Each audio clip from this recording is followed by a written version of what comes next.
இந்த முருகன்கிட்ட வயல் வச்சுன்னுக்கிறாரு, அந்த மயில் வச்சுன்னுக்கிறாரு, ஒரு சேவல் வேறு வச்சுக்கிறாரு.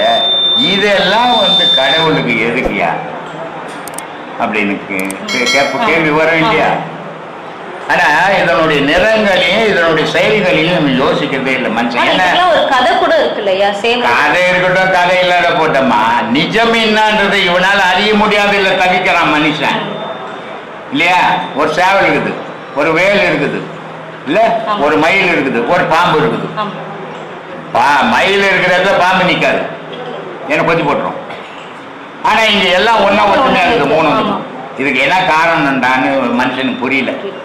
முருகர் பாம்பு எல்லாம் வச்சுன்னு நல்லா சவிக்கமாக்குறாரு. இந்த பக்கம் ஒரு பொம்பளை வச்சுக்கிறாரு, அந்த பக்கம் 2 பொண்டாட்டியை வச்சுக்கிறாரு, ஜாலியா இருக்கிறாரு அப்படின்னு மனுஷன் வாழ்ந்துன்னுக்குறான்.